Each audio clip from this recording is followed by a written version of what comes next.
notre sœur, qui a vu la princesse Diana, la reine Élisabeth et 4 autres personnages célèbres en enfer, nous a fait part de son témoignage par le biais d'un courriel de son petit-fils, Kevin. Je vais maintenant vous lire son récit. Cela s'est passé il y a 2 ans. Me souvenir de ce moment me bouleverse encore profondément. Je m'appelle Abigail et j'ai 72 ans. Ce jour-là, j'essayais d'attraper mon flacon de shampoing habituel dans la salle de bain, comme je le faisais toujours. Même lorsque j'étendais le bras vers le shampoing, ma force était à sa limite. Puis, soudain, mon pied a glissé et tout a changé. En un instant, la chute a été un moment indescriptible. Lorsque j'ai heurté le carrelage froid, j'ai perdu mon souffle et une douleur insupportable s'est propagée dans mon corps. Mais après un moment, cette douleur a laissé place à un profond silence. Mes yeux se sont fermés, mais un instant plus tard, je me suis retrouvé à regarder mon corps d'en haut. À ce moment-là, j'ai eu l'impression d'avoir quitté mon corps. Tout était si clair, si réel, et pourtant il y avait en moi une paix indescriptible. C'était vraiment paisible parce que je pensais que la plupart des gens que je connaissais, y compris mon mari, étaient finalement décédés et que j'avais accepté mon sort. Après avoir fermé les yeux, j'avais l'impression d'avoir quitté mon corps, mais cette paix s'est soudainement transformée en un vide sombre. C'était comme si l'environnement autour de moi se transformait lentement en une froideur terne, une tristesse insupportable et une solitude. Au début, j'étais seul là-bas au milieu d'une obscurité silencieuse et profonde. Cependant, après un court moment, des ombres indistinctes ont commencé à bouger, elles s'approchaient de moi. Au début, cela semblait être une approche amicale, mais cela a rapidement changé. Ces ombres m'appelaient d'un ton moqueur comme si elles aimaient voir à quel point j'étais terrifié. Leurs paroles étaient pleines de mépris et de colère. Alors que je me rapprochais d'elles, une peur plus profonde m'envahit. Cette obscurité était d'une profondeur insondable. J'avais l'impression que tout devenait plus sombre, plus froid et plus infini. Même si je voulais rentrer, j'avais l'impression qu'elle ne me laisserait pas partir, me tenant fermement. Chacun d'eux me souligna les erreurs que j'avais commises dans le passé, montrant mes faiblesses et mon arrogance. J'étais si vide et impuissant que j'avais l'impression que même mon souffle était coupé. Il n'y avait qu'un emprisonnement torturé, une agonie sans fin devant moi. À ce moment-là, j'ai vraiment compris où j'étais tombé. Mon âme a commencé à être entraînée en enfer, et j'ai eu l'impression que quelque chose essayait de me montrer quelque chose.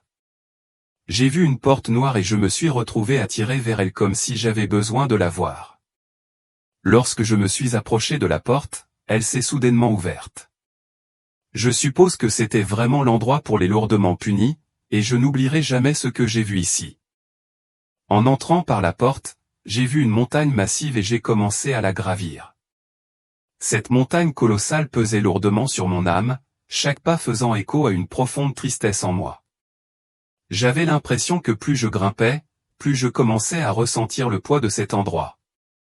Sur cette montagne, j'ai vu des gens se faire torturer, ceux avec les pieds bandés et les yeux crevés. Mais parmi eux, mes yeux ont capté un visage familier. Elle était admirée par beaucoup dans ce monde, profondément aimée par tous, la princesse Diana. Son apparence était aussi gracieuse que jamais, mais ses yeux trahissaient une tristesse, un épuisement et un chagrin accablant qui semblaient sans limite. La voir ici, dans un cadre aussi inconnu, était étrangement déconcertant. Elle avait la même élégance qu'elle avait dans la vie, mais maintenant il y avait en elle une vulnérabilité, une solitude indubitable qui s'accrochait à elle comme un voile délicat. Son regard avait une profondeur, une histoire suffisamment riche pour satisfaire la curiosité qui s'éveillait en moi. Instinctivement, je me suis senti attiré plus près. Elle m'a remarqué, tournant la tête avec un lourd soupir, comme si le poids de son propre silence pesait sur elle, rendant les mots difficiles à former. Enfin, brisant le silence, elle murmura, sa voix portant une tristesse si profonde qu'elle semblait transpercer mon âme. « Ce n'est pas difficile de comprendre pourquoi je suis ici », commença Diana avec des mots mesurés et chargés d'une douleur inexprimée. Bien que j'étais une princesse, personne ne pouvait vraiment voir la douleur et le vide en moi. Dans mon mariage avec Charles, j'étais une femme en manque d'amour, désespérée de voir quelqu'un me voir.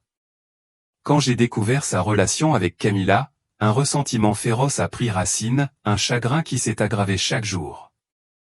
Alors que notre mariage s'effondrait, j'ai cherché du réconfort dans les bras des autres, essayant de combler le vide intérieur. Les projecteurs étaient toujours là, le regard implacable de la célébrité, l'attention incessante des médias. Diana continua, son ton imprégné de résignation tranquille, j'ai ressenti l'adoration des gens, mais je savais qu'ils étaient attirés par l'image, pas par la personne. Cette attention m'a donné un sentiment de valeur pendant un certain temps, mais elle n'a fait qu'aggraver ma solitude. Pourtant, j'ai continué à faire face aux caméras, à donner des interviews et à me projeter dans le monde. Je pensais que peut-être, si les gens m'aimaient, ce vide douloureux en moi pourrait enfin être comblé. Mais au final, j'ai perdu de vue qui j'étais. En tant que femme assoiffée d'amour, je me suis retrouvé à prouver sans cesse ma valeur au monde, mais incapable de reconnaître le reflet qui me regardait en retour. Les regards adorateurs, l'attention incessante, l'attrait enivrant de la célébrité ou tout cela m'a entraîné dans un vide profond et implacable, a avoué Diana, la voix teintée d'une angoisse silencieuse. Je cherchais l'amour et la compassion à l'extérieur de moi-même parce qu'il me manquait à l'intérieur. Beaucoup de gens ne pouvaient pas comprendre cela ou ils ne voyaient que la version de moi qui semblait pure et pleine d'amour, l'image que je présentais soigneusement. Mais j'avais toujours envie de quelque chose qui manquait en moi, un sentiment d'acceptation, d'appartenance. Même l'admiration que je recevais du public ne suffisait pas à combler ce vide. Les mots de Diana portaient un poids, une acceptation de ses propres regrets qui l'amena à affronter ses choix dans la première couche de l'enfer. Elle reconnaissait que la réalité avait été bien différente de l'image qu'elle avait défendue, et maintenant, il y avait un prix à payer pour ses erreurs et ses faiblesses. Peut-être que je brillais aux yeux du monde, dit-elle, mais l'obscurité avait toujours rôdé en moi. Mon âme s'est retrouvée piégée dans un réseau de mauvaises décisions et de validations extérieures. Je me suis accroché à mon trône, à ma richesse, à la splendeur du monde, et ce faisant, j'ai perdu de vue moi-même. Dieu m'a envoyé sur terre avec le potentiel d'être une lumière directrice, une reine avec un but, mais j'étais aveugle à cet appel. Elle s'arrêta, le regard lointain, l'expression sombre. Après un moment, elle poussa un profond soupir et continua, j'avais tout ce que la vie pouvait m'offrir, mais j'ai négligé la seule chose qui comptait le plus, le salut de mon âme. J'ai fait les choses machinalement, j'ai assisté au rituel de l'Église, mais mon cœur est resté fermé à Dieu. Je ne me suis jamais vu comme né de nouveau dans la foi, je n'ai jamais ressenti l'humilité qu'apporte la véritable dévotion. Mes titres et mon influence m'ont donné une satisfaction temporaire, mais ici, dans cette obscurité, je peux voir mon orgueil pour ce qu'il est vraiment, l'arrogance même qui enchaîne maintenant mon âme. Elle s'arrêta de nouveau, son visage assombri par le chagrin comme si elle revivait le fardeau de son passé.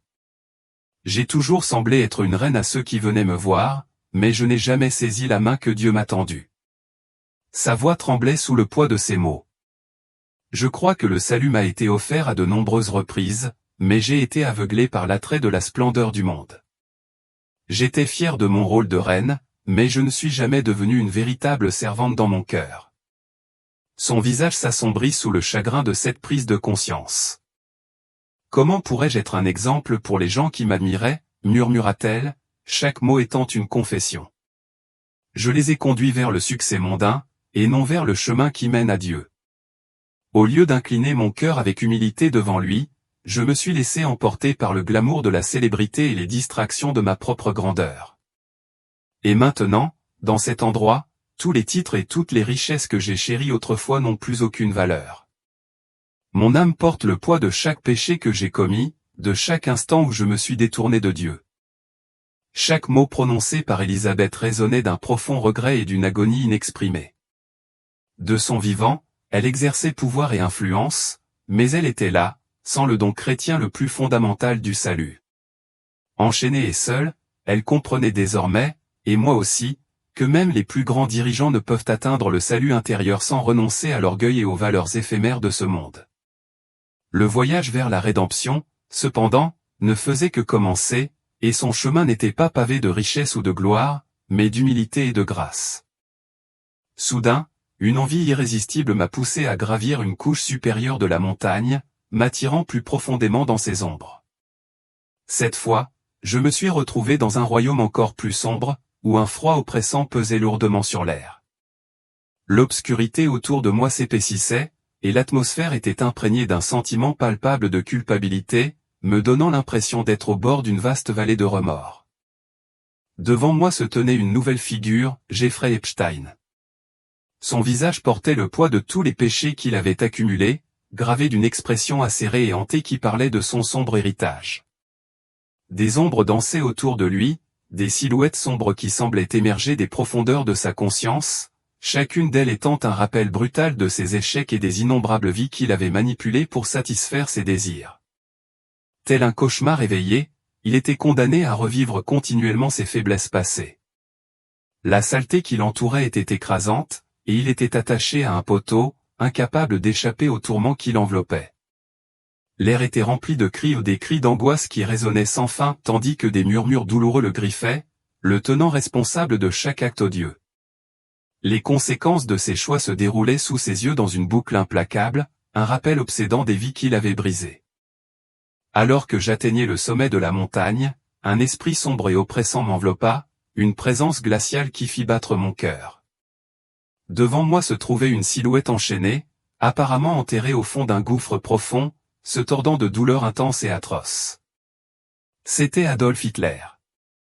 Son visage était sombre, un masque de désespoir, tandis que ses yeux semblaient ternes et sans vie, reflétant le poids terrifiant de ses actes. Les chaînes qui le liaient étaient épaisses et rouillées, enveloppées d'une fumée noire tourbillonnante qui semblait émaner de son essence même. Chaque maillon semblait être un symbole de ses péchés, s'enfonçant dans sa chair, corrodant lentement ce qui restait de son âme. À cet instant, l'horreur pure de son existence devint évidente, un rappel de l'obscurité qui peut consumer l'humanité lorsque l'on perd de vue la compassion et la moralité.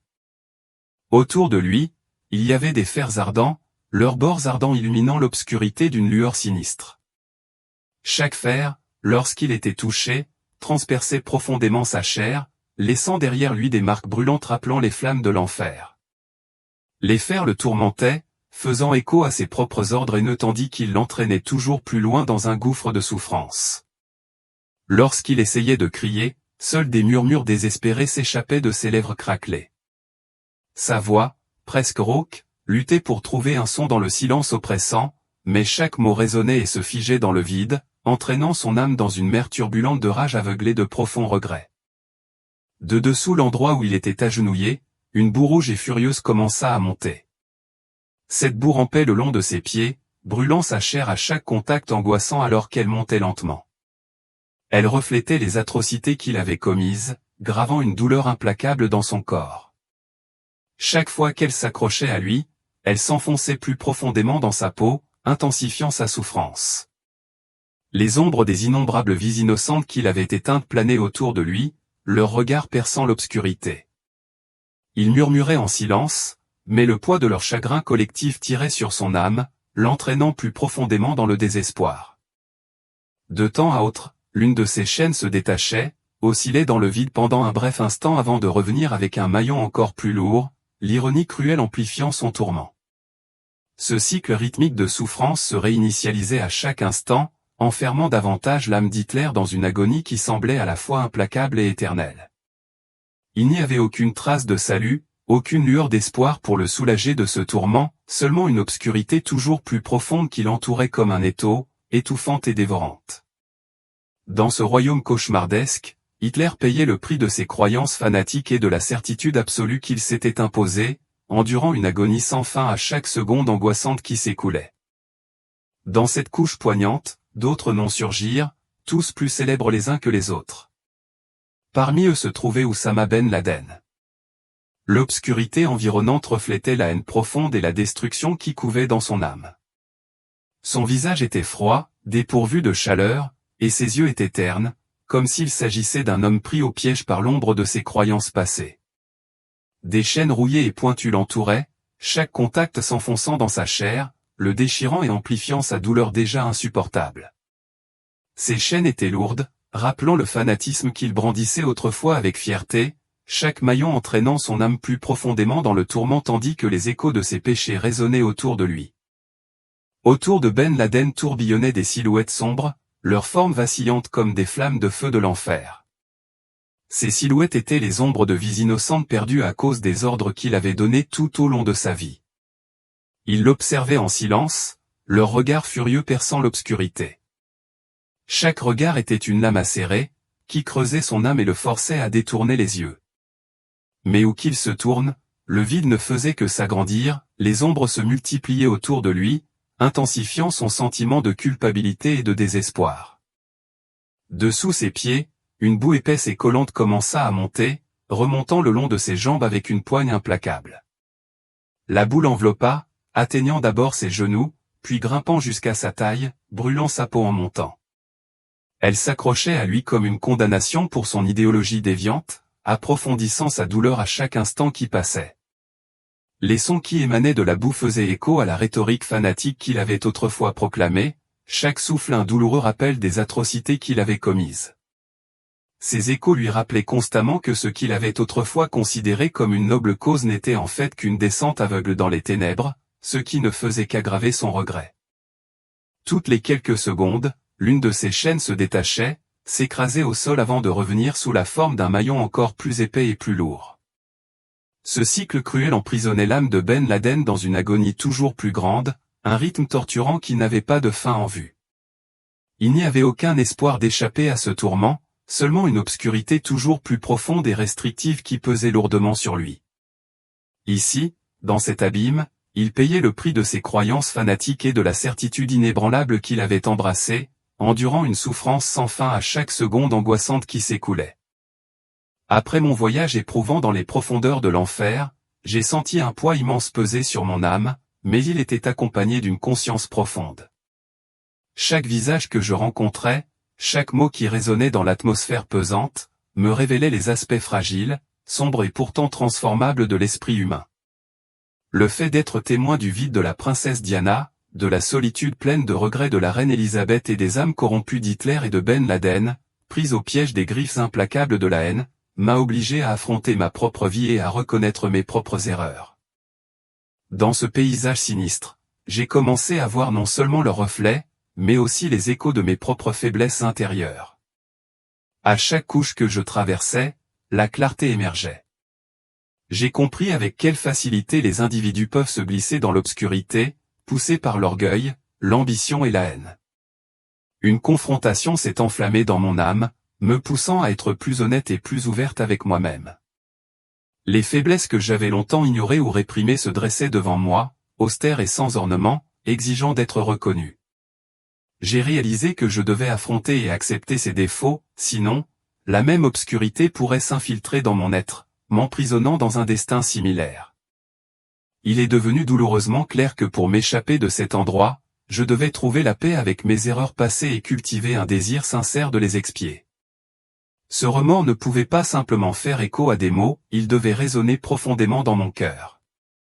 Il y avait des actions que je devais entreprendre, réparer les relations brisées, transformer les torts en droits, me pardonner et étendre le pardon aux autres. Sans ces étapes, j'ai compris que la vraie liberté resterait à jamais hors de portée. Le chemin qui m'attendait ne serait pas facile, mais je savais qu'il était nécessaire de briser les chaînes qui m'attachaient, de sortir de cette expérience non seulement en tant que témoin de leur souffrance, mais aussi en tant que catalyseur de la mienne.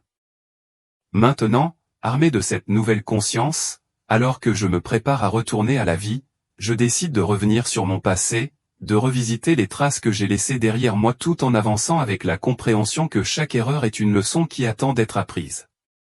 Ce voyage a éclairé la vérité selon laquelle l'âme humaine ne peut atteindre le salut sans d'abord affronter ses propres fardeaux.